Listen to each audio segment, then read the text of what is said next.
There is a lyric by the punk rock band Bad Religion that has been stuck in my head all week. It's from a song called Inner Logic, and it goes like this. There is an inner logic, and we're taught to stay far from it. It is simple and elegant, but it's cruel and antithetic, and there's no effort to reveal it. Inner logic. Wow, that is a heavy, almost philosophical place to start a deep dive. It is, isn't it? But it just perfectly captures this tension that I think we all feel, especially right now. I mean, we live in this world that is just absolutely saturated with information, with opinions, arguments, sheer noise. It's overwhelming. Totally. And in the middle of all that chaos, we are constantly being told to be logical or to think critically. How many times have you heard a teacher or a boss or even a politician say, we need to use our critical thinking skills? It's the ultimate buzzword, right? It's the thing everyone agrees is good, but almost nobody actually defines. Exactly. And that's the core of the issue. Almost nobody explains how to do it. It's like telling someone to be funny or be spontaneous.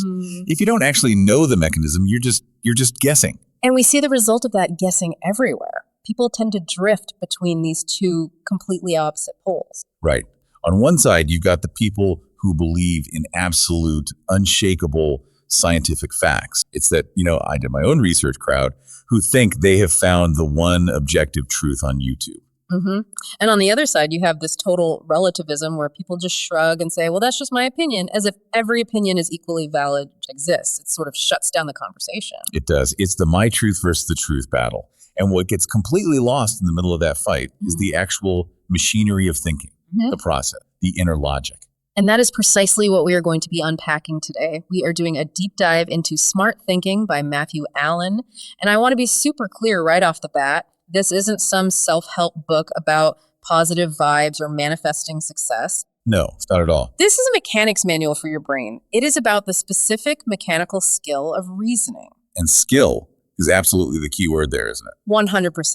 That is probably the most important takeaway from Allen's work. Smart thinking isn't a talent you're born with. You aren't just born a genius or a fool. It is a set of tools. It's about learning to reveal that inner logic the song talks about, rather than letting it run your life without you even knowing it's there. Okay, so let's make this concrete. Let's start with something really tangible. Allen uses this incredibly simple example early on, and it kind of blew my mind because of how basic yet profound it is. He asks us to imagine holding an apple in one hand and an orange in the other. The classic comparison. You can't compare apples and oranges. Right, but he's saying you have to. That's what thinking is. Now, visually, they are totally different. One is red, usually. One is orange. One has smooth skin. The other is kind of pitted. Different smells, different textures. If you look at them strictly as unique objects, just as raw data points, they have nothing in common. And this is where the brain has to do something magical. If we couldn't make connections, if we couldn't reason, every single time you picked up an orange, it would be a terrifyingly new experience. A completely new thing. You wouldn't know it was food. You wouldn't know it was sweet. You wouldn't know how to peel it. The world would be this chaotic, swirling mess of billions and billions of unrelated events. That is a terrifying image. It's like having amnesia every 5 seconds. It is. But reasoning, that inner logic, allows us to look at those two different objects and say, okay, these are both fruit.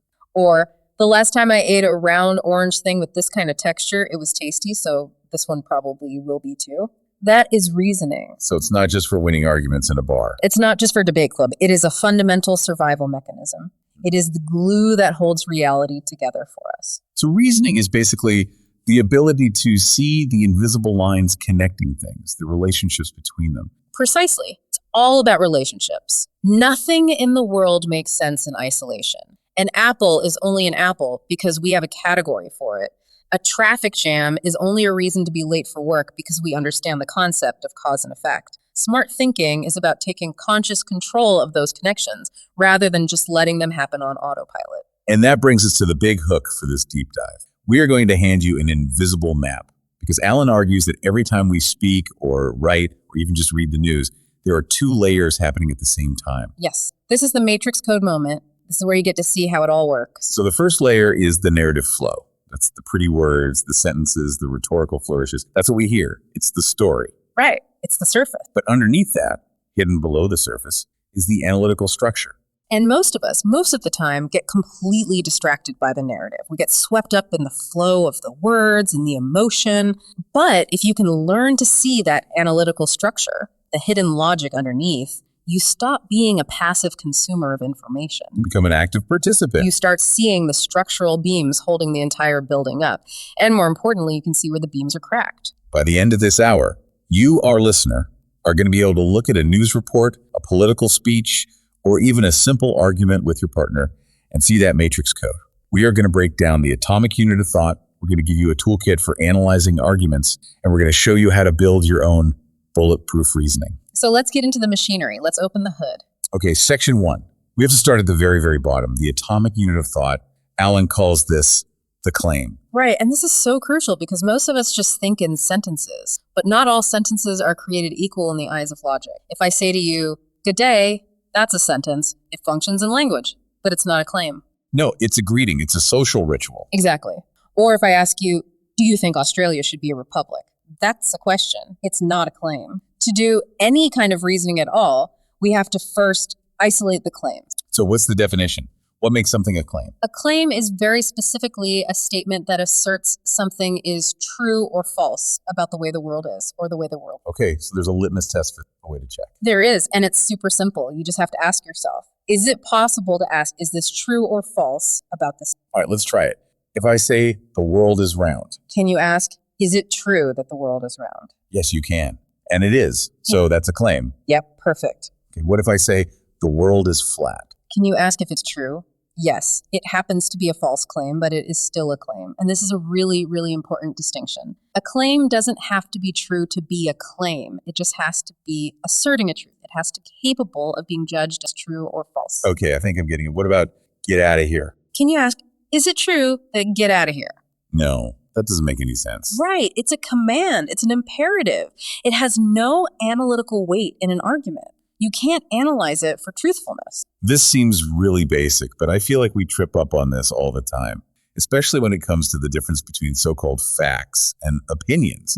We have this idea that a fact is this unshakable golden brick of truth, and an opinion is just some fluff floating in the wind.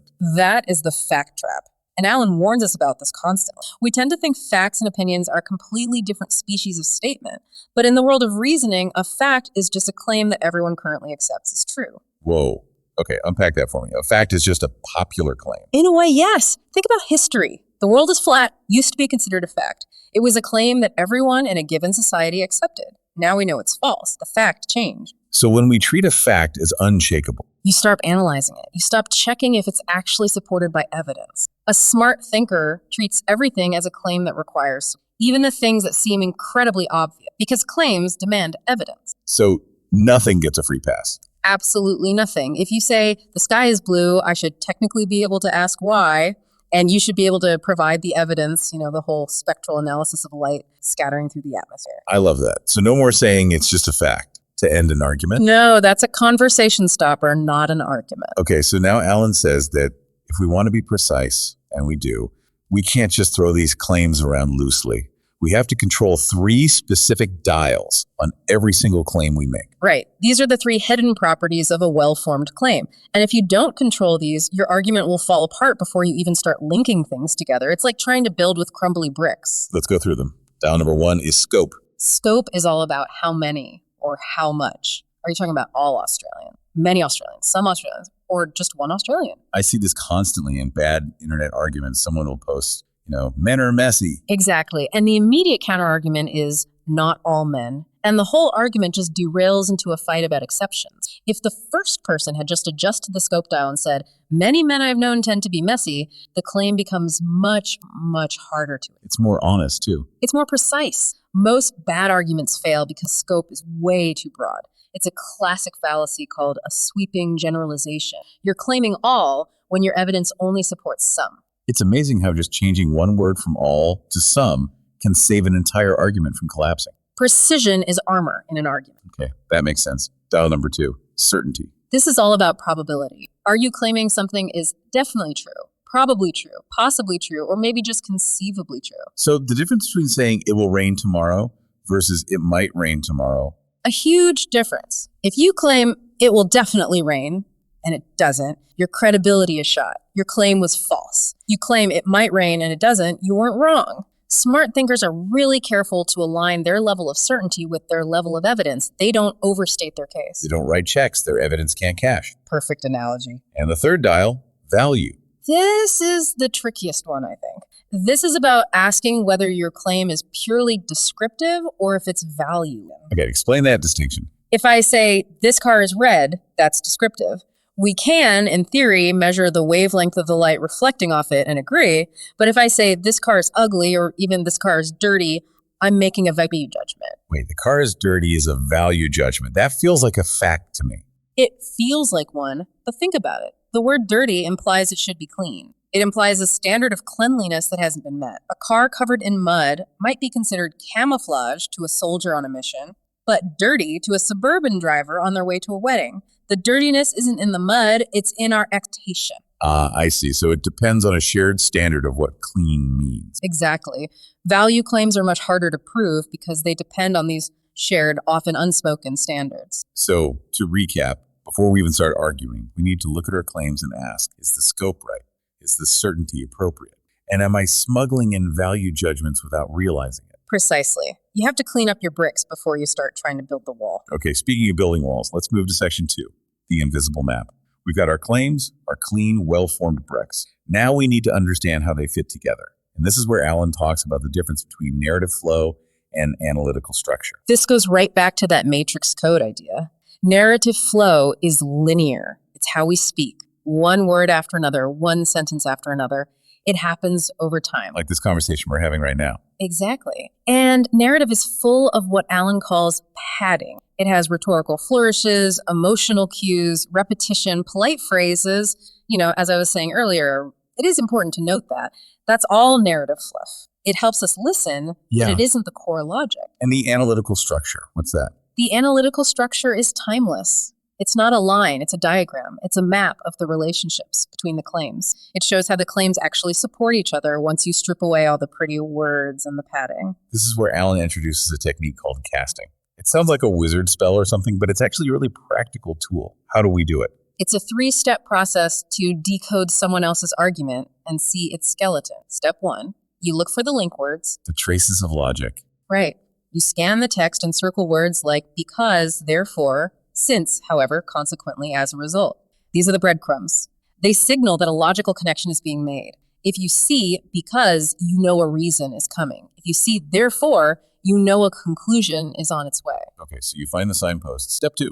You identify and number the claims. You strip away all the fluff. You ignore the I think that or the it is obvious that and just find the actual assertions of truth. You number them 1, 2, 3, and so on. And step 3 is where it gets visual. This is the game changer. You draw the diagram and you don't write them in a list. 1, 2, 3, 4. You find the main conclusion, the final point the person is trying to make, and you put that at the very bottom of the page. The foundation. The destination, actually.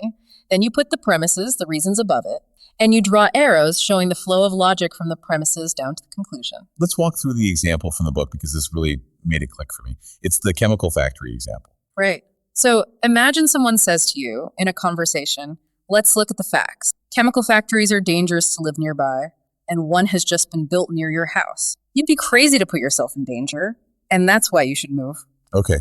In the narrative flow, the way you just said it, the conclusion you should move is at the very end. Correct. But if we cast this, we strip it down. Let's find the claims. Chemical factories are dangerous. A chemical factory has been built near your house. You should not put yourself in danger. This one is sort of implied by you'd be crazy too. You should move. So in the diagram, how would that look? Claim 4, you should move. What? Goes at the bottom. That's the main point.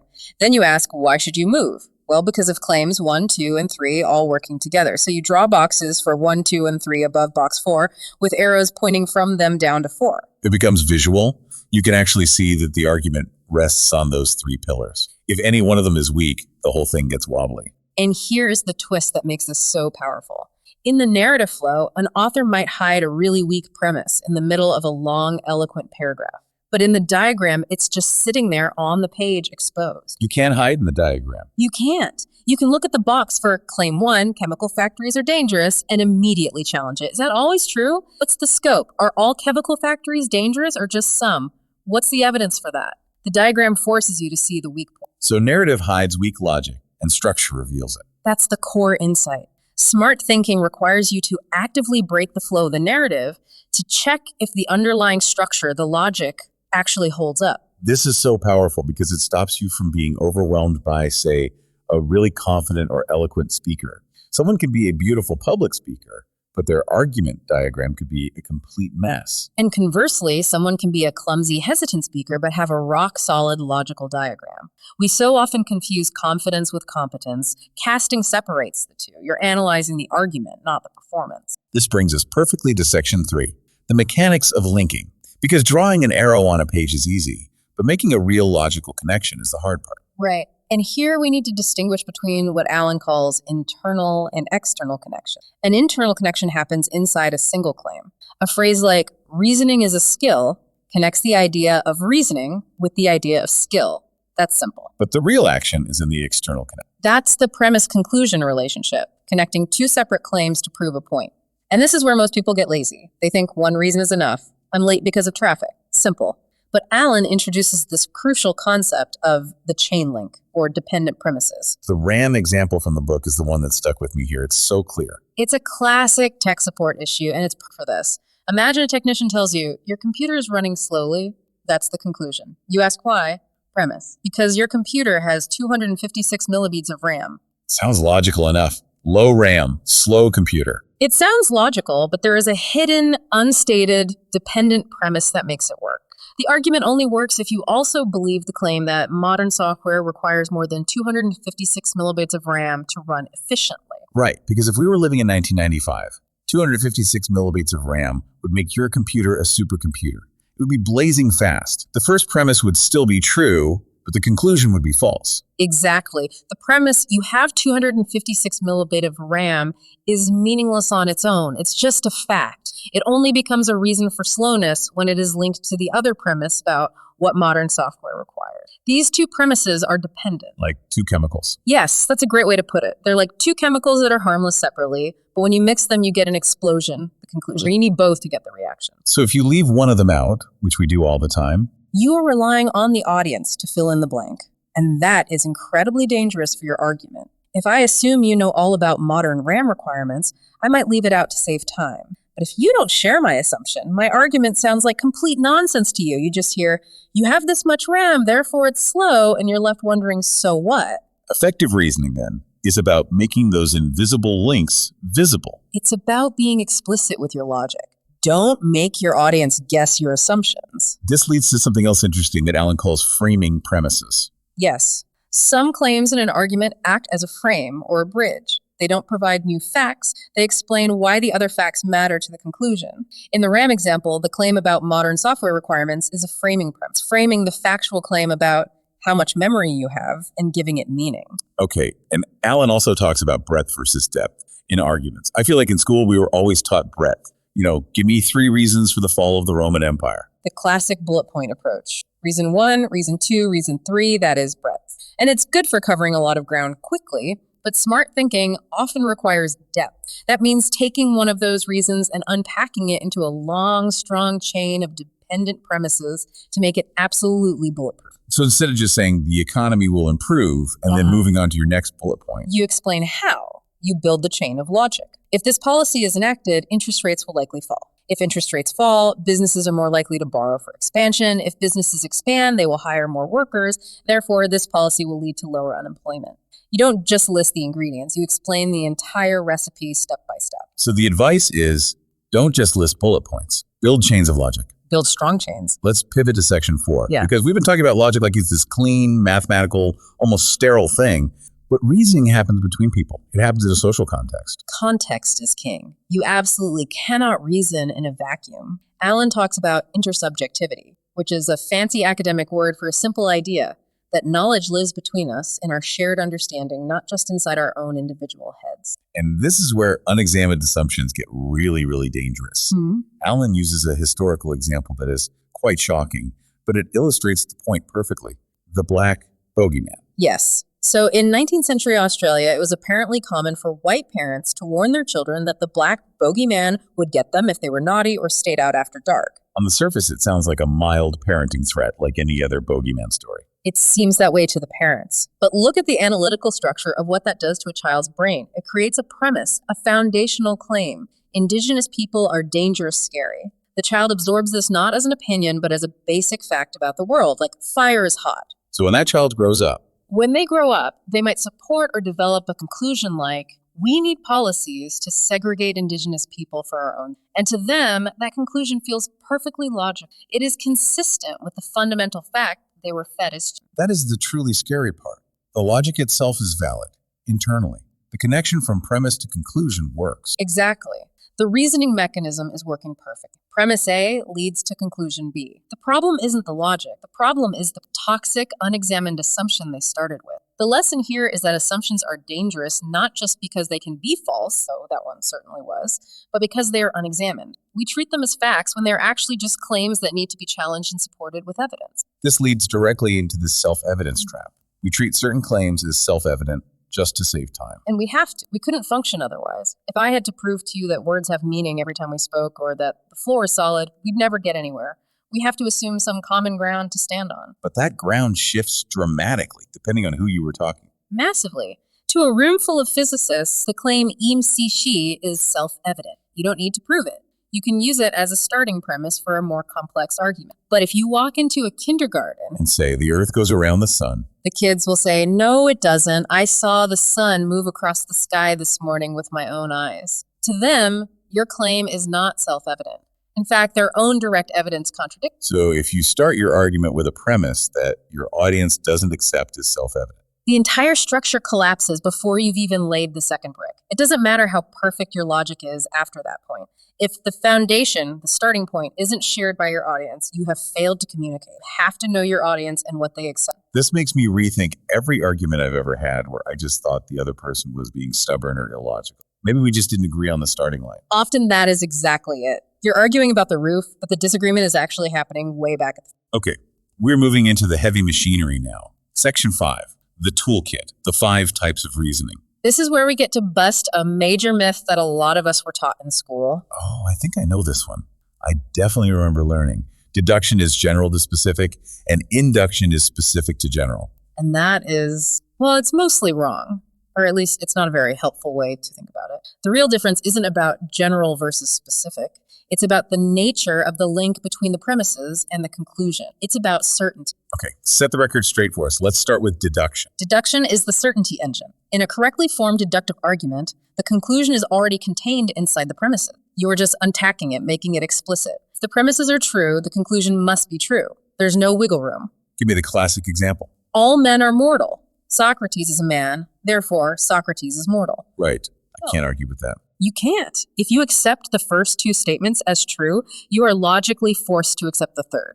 It is mathematically locked in. That is deduction. It provides absolute certainty, but the trade-off is that it doesn't really give you new knowledge about the world. It just clarifies what you already knew implicitly. Okay, so if deduction is the certainty engine, what is induction? Induction is the probability. This is how we actually navigate the real messy world. It's about gathering evidence to make a prediction or form a general rule, and it's never, ever 100% certain. The Cluedo analogy from the book is perfect here. It is. Imagine you're playing the board game Cluedo. You have clues. You know Miss Scarlet was in the kitchen. You know the knife is missing from the block. You know she had a motive because Colonel Mustard cheated her out of her inheritance. So conclusion, Miss Starlet did it in the kitchen with the knife. Probably. It is highly probable. The weight of the evidence points strongly in that direction. But it is not certain. It's not a deduction. Maybe she was framing Colonel Mustard. Maybe the butler did it. Induction is about stacking up clues until one conclusion becomes the most reasonable explanation. So pretty much all of science is induction then. For the most part, yes. We observe the sun rise a million times in a row, so we form the inductive conclusion that it will rise again tomorrow. It's a very, very, very strong induction. But is it theoretically possible that it won't? Yes. Okay, so those are the 2 big engines. Deduction for certainty, induction for probability. But Alan breaks it down further into more specific tools we can use in our toolkit. Let's start with reasoning from cause. This is when you assert that X leads to Y. The interest rate hike caused a slowdown in the housing market. The big challenge here, and it's a huge one, is the difference between a cause and a correlation. This is the classic ice cream sales cause shark attacks problem, isn't it? Exactly. The data shows that when ice cream sales go up, shark attacks also go up. They are correlated. But does eating ice cream attract sharks? Of course not. There's a third factor, summer heat, that causes both. More people go swimming and more people buy ice cream. Smart thinkers are obsessed with that distinction. Did the sacked workers cause the economic slump, or did an underlying slump cause the sacking? All right, next in the toolkit, reasoning from generalization versus specific cases. This is the two-way street of applying rules. Reasoning from generalization is using a general rule to judge a specific case. For example, all children immunized against measles are safe from measles. Stephen is an immunized child. Therefore, Stephen is safe from measles. And reasoning from specific cases is the other way around. Exactly. That's using a bunch of specific examples to try and form a general rule. Stephen is safe, Sarah is safe, Mike is safe. We looked at thousands of immunized kids, and they're all safe. Therefore, we conclude the immunization is effective. That's what opinion polls do. They take 1,000 specific cases and try to create a general rule about the mood of the whole country. And the final tool, reasoning from analogy. I love analogies. This is simply comparing X and Y.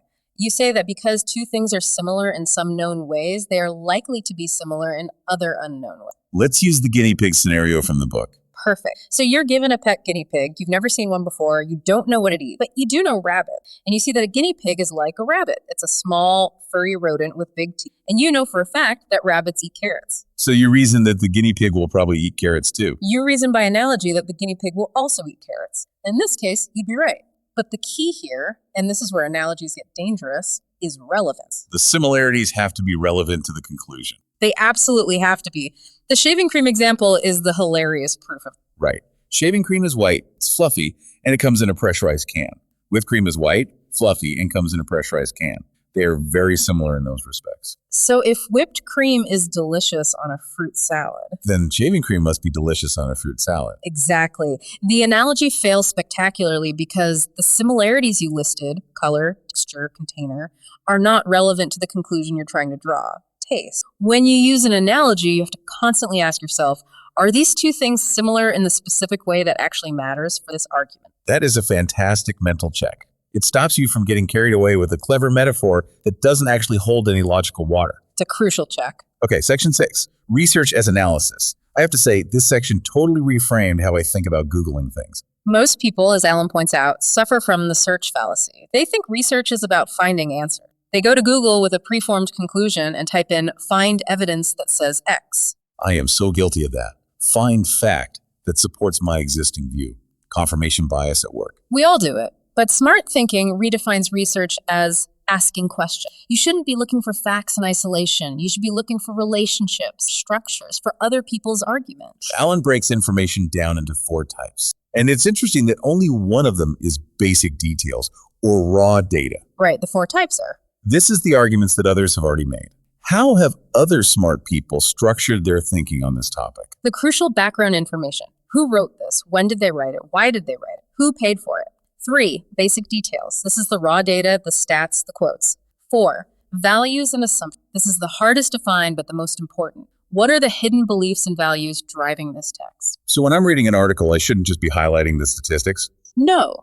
You should be asking, why is this author showing me the specifics? What assumptions are they making about what I believe? How does this quote relate to the bigger argument I am trying to build or understand? It's an active analytical process, not a passive collection. It's the difference between being a librarian and being a detective. That's a great way of putting it. Truly knowledgeable people aren't walking encyclopedias. They are people who are acutely aware of what they don't know and know which powerful questions to ask to fill in the gaps. Okay, we have the tools in the toolkit. We have a new way to do research. Now we have to actually build the thing. Section 7, synthesis and planning. This is the don't start writing yet rule, and it's the hardest rule for many people to follow. I know it is for me. My instinct is to just open a blank document and start typing. And it's the worst way to reason, because if you start with the sentences, with the narrative flow, you get trapped by the pretty words. You end up padding your argument and going off on tangents to make it sound good instead of focusing on making the logic be good. So what's the method? What do we do instead? You start with the analytical structure. You start with the diagram. Write down your main conclusion at the bottom of a page. What is the single most important thing you are trying to argue? Brainstorm and list all the reasons, the premises you can think of that support that conclusion. Draw the diagram. Connect the premises to the conclusion. Look for those dependent premises. Are there claims that need a partner to work? Are any of your premises hanging unsupported by evidence themselves. It's like being an architect. You don't just show up at a construction site and start laying bricks. You look at the blueprint. You make sure the foundation is sound and the load-bearing walls are in the right place. Precisely. Only once the logic math, the blueprint is solid and you're confident in the structure, do you start writing the prose. The writing then becomes the easy part. You're just decorating building that you already know is strong. And finally, Alan talks about the burden of proof. Yes. The context of your argument determines how hard you have to work. In a criminal trial, the prosecution's burden of proof is beyond a reasonable doubt. That's an incredibly high bar. Your logical chains have to be made of steel. But in a casual conversation with a friend about which movie to see, the burden is much, much lower. I heard it got good reviews is probably enough. The key is to match the strength and depth of your reasoning to the context of discussion. Don't bring a sledgehammer to crack a nut, but also don't bring a flimsy net to catch a lion. Okay, we are coming to the end of our deep dive. We've covered claims, structure, linking, context, the different types of reasoning, research, and planning. It's a lot to take in. It is a lot. But let's bring it all back to that inner logic from the beginning. The bad religion lyric, there's no effort to reveal it. I think what Alan is doing is giving us the tools to finally make that effort. And smart thinking, at the end of the day, isn't about winning debates or being the loudest, most confident voice in the room. It is about empowerment. What do you mean by that? In what way is it empowering? If you don't learn and use these skills, you are, by default, swept along by the tangle of opinions and the unexamined assumptions of other people, of advertisers, of politicians, of the media. You become a passive consumer of information rather than an active critical citizen.